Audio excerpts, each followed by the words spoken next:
Hello दोस्तों, कैसे हो आप लोग। स्वागत है आपका मेरे चैनल देहाती सिस्टर में। आज का क्लास आप सबके लिए बहुत इंपॉर्टेंट होने वाला है। क्लास का मैंने ज्योग्राफी का एक क्लास डाला था।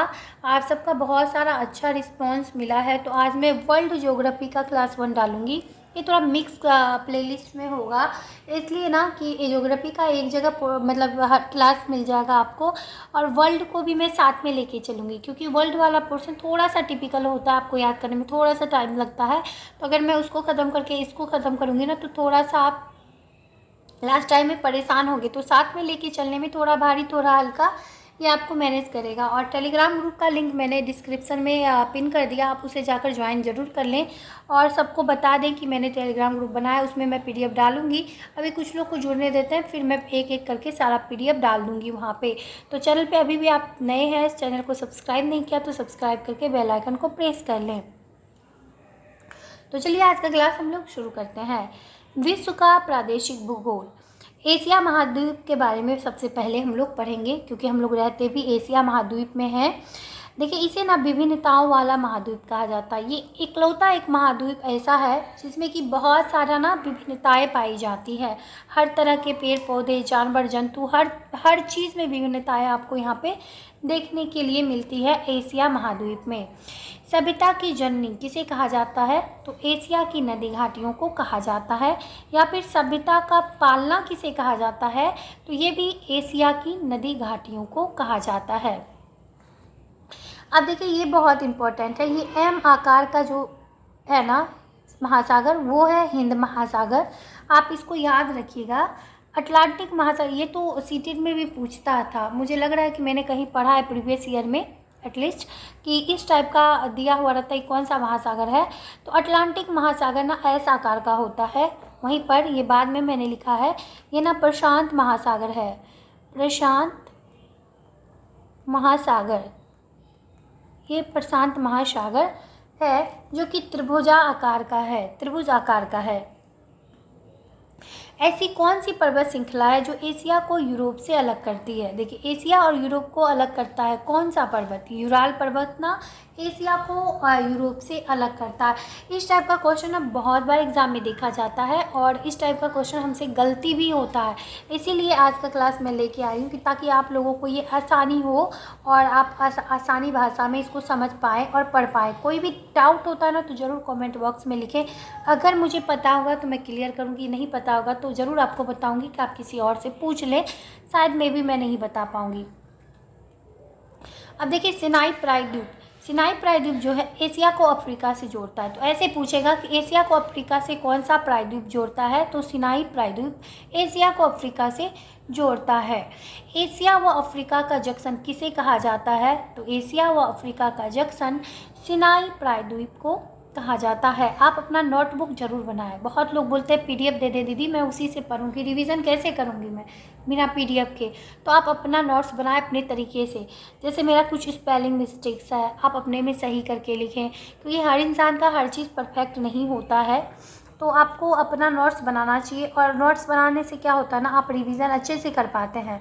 आप सुबह उठे, कल एक भैया बोल रहे थे मुझे कि मैं ना रात मतलब पढ़ता तो हूँ सिस्टर, रात में मैं पढ़ लेता हूँ इतना सारा। अभी 6 क्लास ही मेरा आया है, 7 क्लास मॉडर्न वाला, आज मैंने 8वां क्लास डाला है। तो इस टाइप से वो बोल रहे थे कि मुझे याद नहीं रह पाता। आप सोचें, उसको 25 क्लास में करूँगी, क्योंकि 21-22 मेरे पास था। एक तो मैं मिस्टेक मतलब लंबा क्लास है, मैं नहीं कर पाती हूँ क्योंकि अपलोड करना होता है, तो मैं थोड़ा सा उसको कम करती हूँ। तो 25 क्लास में भी मुझे लगता है जाएगा। तो जब 7 क्लास आपको याद नहीं रहता तो 25 कैसे याद करेंगे? तो इसका एक ही तरीका है कि आप जैसे एक दिन रट ले। मैं तो रटती थी, ज़ोर ज़ोर से पढ़ के मुझे पढ़ने का आदत था। मैं रूम बंद कर लेती थी, विंडो बंद कर लेती थी, ये नहीं सोचती थी पड़ोसी क्या बोल रहे हैं, और बंद करके मैं उसको पढ़ती थी कंटिन्यू ज़ोर ज़ोर से। और उसके बाद सुबह जो होता था ना, मैं ऐसे हाथ रख के बच्चों की तरह पढ़ती थी उसको। सुबह मैं डेली रिवीजन का टाइम टेबल बना के उसको पढ़ती थी। एक टाइम टेबल वाला सब कोई कमेंट कर रहे हैं, तो मैं ज़रूर बताऊंगी मैं कैसे पढ़ती थी, कौन सा टाइम टेबल मेरे पास था। तो उस टाइप से आप पढ़ सकते हैं। थोड़ा सा मेहनत करना पड़ेगा, बीपीएस इतना हल्का नहीं है जितना सोचते हैं। थोड़ा सा मेहनत करिए, आपका सिलेक्शन एक बार में हो जाएगा।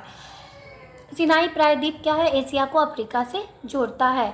एशिया व अफ्रीका का जंक्शन किसे कहा जाता है? तो सिनाई प्रायद्वीप को एशिया का व अफ्रीका का जंक्शन कहा जाता है। एशिया व अफ्रीका को अलग कौन सा महासागर ऐसा है जो करता है? तो लाल महासागर ना एशिया को अफ्रीका से अलग कर सकता है, मतलब अलग करता है। अगला है बेरिंग जल संधि। बेरिंग जल संधि के बारे में हम लोग जानेंगे कि बेरिंग जल संधि क्या है। रूस और अलास्का को अलग करता है कौन सा जल संधि? तो बेरिंग जल संधि।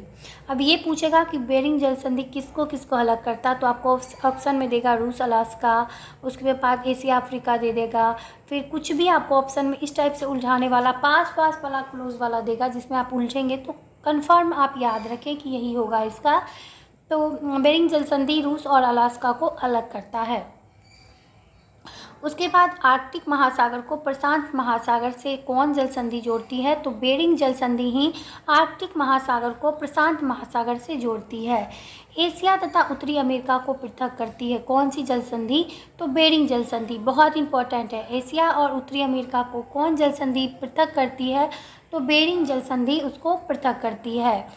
साइबेरिया यानी रूस को बोला जाता है, और अलास्का को कौन अलग करता है? यानी साइबेरिया रूस, मतलब रूस को ही साइबेरिया बोलते हैं, और अलास्का को पृथक करता है तो बेरिंग जल संधि। बेरिंग जल संधि ने अंतर्राष्ट्रीय मानक तिथि रेखा 180 डिग्री देशांतर गुजरती है। अब देखिए ये बहुत इंपॉर्टेंट है कि बेरिंग जल संधि से कौन सी तिथि रेखा मानक तिथि रेखा गुजरती है? तो अंतर्राष्ट्रीय मानक तिथि रेखा 180 डिग्री देशांतर वहाँ से गुजरती है। उसके बाद है सुमित्रा द्वीप को जावा द्वीप से अलग करती है। ऐसा कौन सा जल संधि है जो सुमित्रा द्वीप को जावा से अलग करती है? तो सुंडा जल संधि है। दुनिया की सबसे लंबी जल संधि कौन सी है? तो मलक्का जल संधि है। ये बहुत इंपॉर्टेंट हर है, मैं तो बोलूँगी इसको आप खोद के पी जाए, क्योंकि इस टाइप का क्वेश्चन आपको एग्जाम में देखने के लिए मिलता है। इंडोनेशिया का सबसे बड़ा द्वीप कौन सा है? तो सुमित्रा द्वीप है। विश्व का सर्वाधिक जनसंख्या घनत्व वाला द्वीप कौन है? तो जावा द्वीप है। भारत और श्रीलंका को अलग कौन करता है? तो पाक जल संधि करता है भारत और श्रीलंका को अलग। उसके बाद का है कि एशिया का प्रथम समुद्री BSR यानी बायोस्फीयर्स रिजर्व। देखिए मैंने आपके लिए यहाँ पे लिख दिया है कि आपको समझ में आएगा। अगर आप इसको नहीं पढ़ पाते, मतलब फुल फॉर्म नहीं पता है, तो आप यहाँ से पढ़ पाएंगे। BSR यानी बायोस्फीयर रिजर्व। ये मन्नार की खाड़ी, एशिया की प्रथम समुद्री बायोस्फीयर्स रिजर्व कौन सी है? तो मन्नार की खाड़ी है। फारस की खाड़ी को ओमान की खाड़ी से जोड़ती है तो हम हार्मुज जल संधि, ये बहुत इंपॉर्टेंट है। हार्मुज जल संधि ना वो क्या करती है? ओमान की खाड़ी को जोड़ती है फारस की खाड़ी से। ईरान को ओमान से अलग करती, ईरान को ओमान से अलग करती है फारस की खाड़ी। सारा इंपॉर्टेंट है, आप इसे ज़रूर नोट आउट करें, बहुत इंपॉर्टेंट ये क्लास है। आंसुओं का द्वार किसे कहा जाता है? तो बाब उल मादेव जल संधि को कहा जाता है। बहुत इंपॉर्टेंट है, इसको आप ज़रूर टिक लगा। देखिए इंडोनेशिया की स्वतंत्रता मैंने उस टाइम पे भी बताया था पॉलिटिकल साइंस वाले में कि इंडोनेशिया को स्वतंत्रता कब मिली थी। यहाँ पे भी देखिए मैंने मेंशन किया है 1949 को। सिविक्स वाला मुझे लगता है, नो सॉरी, SCRT का सिविक्स का पोर्शन था, पॉलिटिकल साइंस का क्लास 6 में मैंने ये बताया है ऊपर पे। तो मैं इस टाइप से हर जगह लिखूँगी, जहाँ इंडोनेशिया आपको दिखेगा ना ये दिखेगा आपको, क्योंकि मैं याद इस टाइप से करती थी। तो आप लोग ऐसे याद कर सकते हैं, बहुत बेनिफिट ये देता है तरीका याद करने का। थोड़ा सा घिसपिट होता है नोटबुक, तो इसको क्या करना है, अगर हम लोग पास ही नहीं होंगे तो नोटबुक आपका साफ रख के क्या करेगा। तो आप पढ़ें, जितना पढ़ेंगे उतना अच्छा होगा। इसलिए मेरा नोटबुक थोड़ा सा आपको गंदा दिखेगा, क्योंकि मैं इस टाइप से करती थी एक्टिविटी। आंसुओं का द्वार कहा जाता है बाब अल मादेव जल संधि को। अब देखिए इरेज कर सकती थी, लेकिन किसी ने बोला, मुझे बहुत प्यारी सी बच्ची हैं, तो उन्होंने बोला कि दीदी इसको इरेज मत करें आप, ताकि मुझे आसानी होता है और आप उस टाइप से पढ़ती हैं ना, तो मुझे एक प्रेरणा मिलता है, एक दिशा मिलता है कि मैं भी ऐसे पढूं। तो इसलिए मैं इसको डिलीट मतलब इरेज नहीं की, नहीं तो मैं इसको हटा सकती थी, साफ कर सकती थी। उसके बाद है लाल सागर को अदन की खाड़ी से जोड़ती है बाब अल मादेव। अदन की खाड़ी को हिंद महासागर भी बोलते हैं, तो इस टाइप से आप इसको याद कर सकते हैं। अराफुर सागर एवं पपुआ की खाड़ी को जोड़ता है टारस जल संधि। जावा सागर और सेलिबीज सागर को कौन सी जल संधि जोड़ती है? मकारस मकारशार जल संधि जोड़ती है? पावना सागर और प्रशांत महासागर को कौन सी जल संधि जोड़ती है? सुगारू जल संधि जोड़ती है। कभी नाम भी मैंने नहीं सुना था, अभी मुझे सब कुछ पढ़ना पड़ रहा है वर्ल्ड ज्योग्राफी में। ऐसे मेरा सब्जेक्ट हिस्ट्री रहा है, तो हिस्ट्री में मुझे बहुत इंटरेस्ट रहा है। पॉलिटिकल साइंस भी मेरा अच्छा है। ज्योग्राफी थोड़ा सा मुझे समझ में कम आता था, लेकिन पढ़ना तो पड़ता था, रटना तो पड़ता था। मैं रटती थी ज़रूर, समझ में थोड़ा कम आता था। तो सबका कोई ना कोई सब्जेक्ट वीक होता है, कोई ना कोई सब्जेक्ट स्ट्रांग होता है। अगला क्वेश्चन है, उत्तर पूर्व एशिया को उत्तर पश्चिम अमेरिका से अलग करता है? तो बेरिंग जल संधि। आज का क्लास मैं यहीं पे ख़त्म करूँगी, क्योंकि ये कम नहीं है, मुझे लग रहा है ये बहुत ज़्यादा है। अगर आप याद करना बैठे ना तो दिन भर ये लग जाएगा आपको कन्फर्म याद करने में। तो आप एक बार में रटें, उसके दूसरे बार में आप क्या करें, इसको रिवाइज़ करें। यही तरीका होता है पढ़ने का।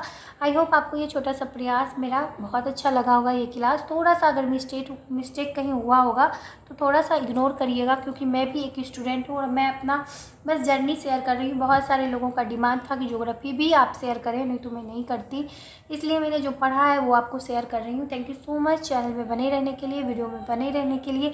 अगर आपने अभी तक सब्सक्राइब नहीं किया तो सब्सक्राइब कर लें, बेल आइकन को प्रेस कर लें। Thank you so much.